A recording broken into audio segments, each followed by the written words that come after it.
ya Kibaha kukagua miradi ya uwekezaji. Nimefurahi kufika hapa kwenye kampuni ya GF Assemblies ambao wanafanya kazi ya kuunganisha magari kama mnavyoona. Kazi nzuri inaendelea. Walianza mdogo mdogo na magari 100, wakapiga hatua. Sasa tunapozungumza leo wameshaunganisha magari. Nimesign leo gari la 3,004. Kwa hiyo kwa kweli maendeleo ndani ya kipindi cha muda mfupi tangu aanze mwaka 2020 ni makubwa sana. Na sisi kama serikali kazi yetu ni kuendelea kwa support. Wanaajiri vijana wetu 220 hapa. Wameweka mtaji wao shilingi bilioni 10, wanapoteza mtaji wa bilioni 20. Kwa hiyo ni kazi kubwa, na sisi tunaenda kwa support kupitia TIC, kupitia Wizara ya Biashara na serikali kwa ujumla.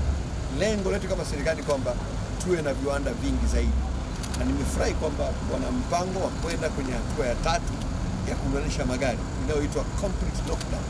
Hiyo maana yake unakuwa unaleta hapa vifaa tu, alafu gari nzima inakuwa inatengenezwa hapo. Lakini inshallah huko mbele tukikamilisha chuma chetu cha Liganga na Mtujuma tufanye hapa, tulete injini tu, mambo mengine yote yafanyike hapa Tanzania.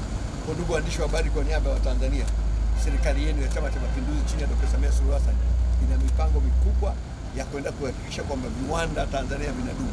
Nimepokea changamoto moja ambayo lazima kama serikali tufanyie kazi. Hatua inayofuata ni kutengeneza sera ya magari hapa Tanzania. Sasa hivi Tanzania hapo tunataka kuingiza gari hata kama na miaka 50. Tunaruhusiwa kuingiza gari.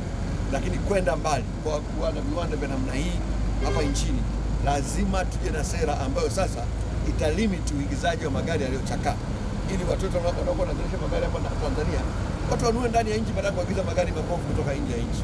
Kwa hiyo ni mwelekeo wa kisera ambao sisi kama serikali tutausimamia. Tunashukuru sana Mheshimiwa Waziri Profesa Kitile Mkumbo na also team kutoka TIC kwa kuweza kutembelea hapa Kibaha kama GF Vehicle Assemblers.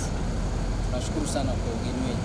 Sisi kama vile ulivyosema na vile umeshuhudia mle ndani, vijana wa Tanzania wanaweza kuunganisha magari aina tofauti kwa viwango vya kimataifa, na tunashukuru sana kwa hatua ambayo tumepiga ili tuweze kufika hapa.